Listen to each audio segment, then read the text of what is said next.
Hi friends, எல்லாருக்கும் வணக்கம். Welcome to Madhunisha vlogs. Friends, இன்றைக்கி என்ன வீடியோ பார்க்க போகிறீங்கன்னா, வியாழக்கிழமை என்னுடைய ஒரு நாள் ஃபுல்லாக எப்படி போகுது அப்படின்ற விலாக் தான் பார்க்க போகிறீங்க. வாங்க வீடியோக்குள்ளே போகலாம். இப்போ தான் நம்ம சேனலை ஃபஸ்ட் டைம் பார்க்குறீங்கன்னா ப்ளீஸ் மறக்காமல் லைக் பண்ணி நம்ம சேனலை சப்ஸ்கிரைப் பண்ணி வச்சுங்க.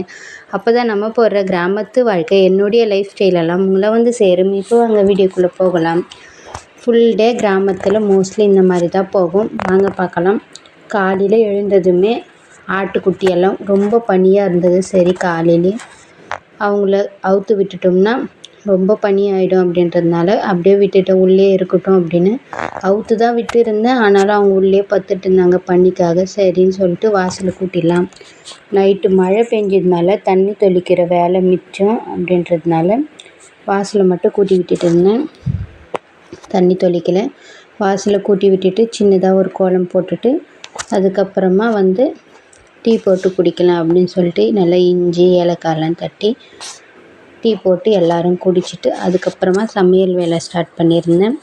இன்றைக்கி கொஞ்சம் வீடெல்லாம் க்ளீன் பண்ணலாம் அப்படின்னு தான் பிளான் பண்ணி வச்சுருந்தேன். நேற்று புதன்கிழமை சந்தைக்கு போய் வந்து காயெல்லாம் எடுத்து வைக்கல. சரி, அப்படியே காயெல்லாம் எடுத்து ஃப்ரிட்ஜையும் லைட்டாக க்ளீன் பண்ணிடலாம் அப்படின்னு சொல்லிட்டு எல்லாத்தையும் எடுத்து வச்சுட்டு இருந்தேன். குட்டி பொண்ணுக்காக இந்த ஸ்நாக்ஸ் வாங்கிட்டு வந்திருந்தாங்க, இந்த போட்டி. அதுக்கப்புறமா கொஞ்சமாக தான் காய்கறி வாங்கிட்டு வந்திருந்தாங்க. இந்த மழைக்கு அதுக்கும் எல்லா காய்கறியுமே அவ்வளோ ரேட்டாக இருக்குது அப்படின்றதுனால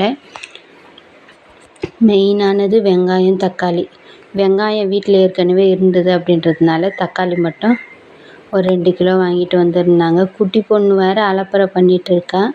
அவளை தூங்க வச்சுட்டு பண்ணலான்னு பார்த்தா அவள் தூங்குற மாதிரி தெரியல. சரி, கொஞ்சம் கொஞ்சமாக அவளையும் சமாதானப்படுத்திக்கிட்டு அப்படியே வேலை செஞ்சுக்கலாம் அப்படின்னு சொல்லிட்டு வேலை செஞ்சிட்ருந்தேன்.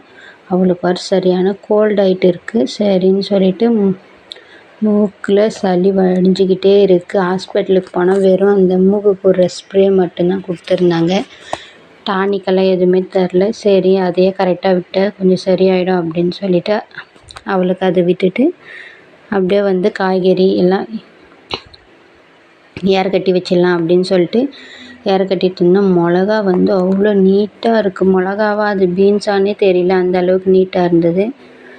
அதுக்கப்புறம் நூக்கல், கொஞ்சம் கருணக்கிழங்கு, சேப்பங்கிழங்கு, கொத்தவரக்காய், பீன்ஸு இதுதான் மிளகா இது மட்டும்தான் வாங்கிட்டு வந்திருந்தாங்க. ஏன்னா ஏற்கனவே பழசு கொஞ்சம் அவரைக்காய் இருந்தது.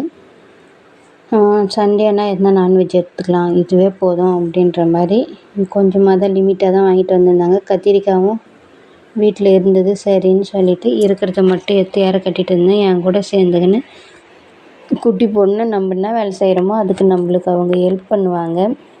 இங்கே வச்சிடுமா அங்கே வச்சிடுமான்னா வைப்பாங்க. சரின்னு சொல்லிட்டு எல்லாத்தையுமே தனித்தனியாக பிரித்து வச்சுட்டு இருந்தேன். ஏன்னா எல்லாம் ஒன்றா கலந்து அப்படியே தான் வாங்கிட்டு வருவாங்க.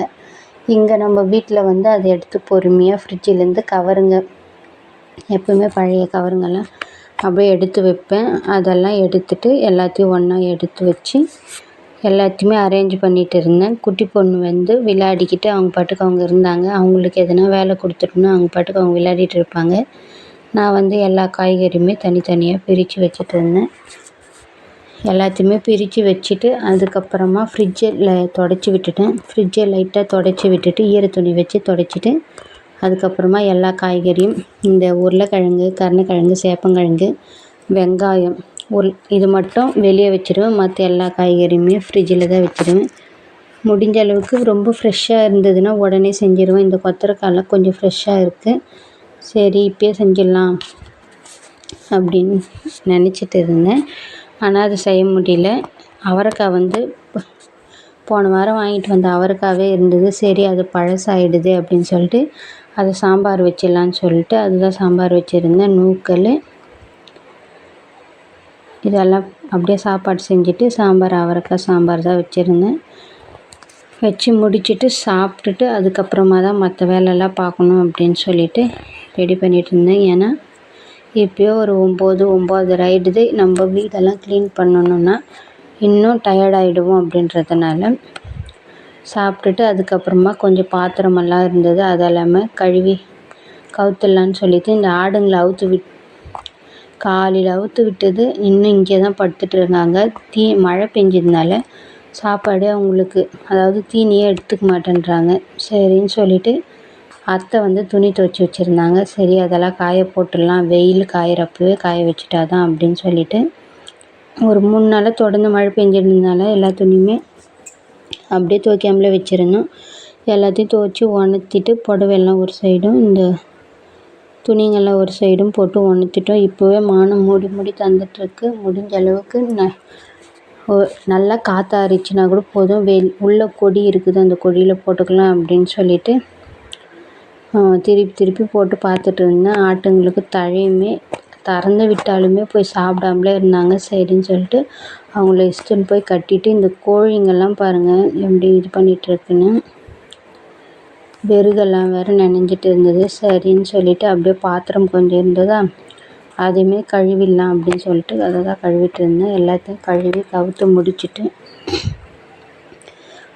அதுக்கப்புறமா நிறைய மழை லைட்டாக மழை வர மாதிரி இருந்தது. சரின்னு சொல்லிட்டு பாத்திரம் கழுவி ஒரு அரை மணி நேரம் நல்ல வெயிலில் காய வச்சா தான் அந்த ஈரப்பதமெல்லாம் போனதுக்கப்புறம் தான் எடுத்தே வைப்பேன். இன்றைக்கி கொஞ்சம் ஈரமாகவே இருந்தது. சரி எடுத்து வச்சிடலாம், டக்குன்னு மழை பெஞ்சால் இன்னுமே ஈரமாயிடும் அப்படின்றதுனால அதை எடுத்து வச்சுட்டு ஆட்டுங்களுக்கு தீனி எல்லாமே கொடுத்துட்டு துணிங்களாம் இருந்தது அதையுமே எடுத்து இப்போயே உள்ள கொடியில் போட்டுடலாம். ஏன்னா இப்போ ஓரளவுக்கு காஞ்சிருக்கு அப்படின்னு சொல்லிட்டு எல்லா துணியும் எடுத்துன்னு வந்து போட்டுட்டு ஏற்கனவே 2-3 நாளுக்கு முன்னாடி துவைச்ச துணியெல்லாம் கூட மடிக்காமல் அப்படியே வச்சுட்டு இருந்தேன். துணி துவைக்கிறத விட அதை மடித்து கட்டி வைக்கிறது தான் கஷ்டமாக இருக்கும். குட்டி பொண்ணு வேறு எல்லாத்தையுமே கலைச்சி வச்சுருந்தா. சரி இந்த ஸ்லாப்பெல்லாம் எல்லாத்தையுமே க்ளீன் பண்ணிடலாம் அப்படின்னு சொல்லிட்டு ஃபஸ்ட்டு எல்லா துணியுமே எடுத்து போட்டுட்டு அதுக்கப்புறமா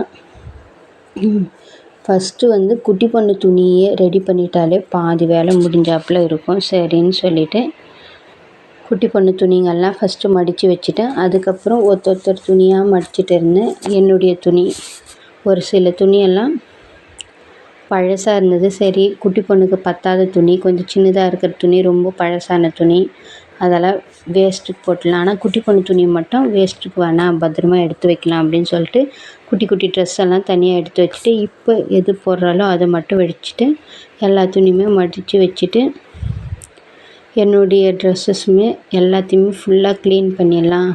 ஸ்லாப்பு பீரோக்குள்ளே ஓரளவுக்கு க்ளீனாக தான் இருக்கும். ஏன்னா மடித்த துணி மட்டும்தான் பீரோக்குள்ளே வைப்பேன். கொஞ்சம் கசகசன்னு இருந்தால் அதை எடுத்து இந்த ஸ்லாப்பில் எடுத்து அப்படியே வச்சுடுவேன். அது ரொம்ப இதுவாக இருந்தது. சரின்னு சொல்லிட்டு எல்லாத்தையும் கட்டிகிட்டு இருந்தேன். எல்லாத்தையும் கட்டிட்டு குட்டி பொண்ணு ட்ரெஸ் எல்லாமே கட்டிட்டேன். எங்களுடைய ட்ரெஸ்ஸுமே கட்டிட்டேன். குட்டி பொண்ணு இந்த ஃபங்க்ஷனுக்கு போடுற மாதிரி இருக்கிற ட்ரெஸ் எல்லாம் இந்த பேக்கில் வச்சுருக்கேன். ஏன்னா அது கொஞ்சம் பொதார் மாதிரி இருக்கும் அப்படின்றதுனால அது அவளுடைய ஸ்வெட்டர், அதுக்கப்புறம் பத்தாத சின்ன சின்ன ட்ரெஸ்ஸு இதெல்லாம் தனியாக ஒரு பேக்லேயும் வச்சுட்டு இன்னும் அத்தை துணி என் துணி மட்டும்தான் இருக்குது. அதெல்லாமே மடித்து வச்சுட்டா வேலை முடிஞ்சிடும். எல்லாத்தையுமே மடித்து வச்சுட்டு அதுக்கே ஈவினிங் போல் ஆகிடுச்சு. அதுக்கப்புறமா மூஞ்சி கழுவிட்டு வந்து விளக்கேற்றி சாமி கும்பிட்டு நிம்மதியாக கொஞ்சம் நேரம் உக்காந்து டிவி பார்த்துட்டு இருந்தேன். என்னுடைய கிராமத்து வாழ்க்கை இந்த மாதிரி தான் போகும். இந்த வீடியோ பிடிச்சிருந்தா லைக் பண்ணுங்கள். நம்ம சேனலை சப்ஸ்கிரைப் பண்ணாமல் பார்த்துட்டு இருந்தீங்கன்னா ப்ளீஸ் சப்போர்ட் பண்ணுங்கள். நம்ம சேனலை சப்ஸ்கிரைப் பண்ணிக்கங்க. அப்போ தான் நான் போகிற கிராமத்து வாழ்க்கை என்னுடைய லைஃப் ஸ்டைல் எல்லாம் உங்களை வந்து சேரும். தேங்க்யூ ஃபார் வாட்சிங்.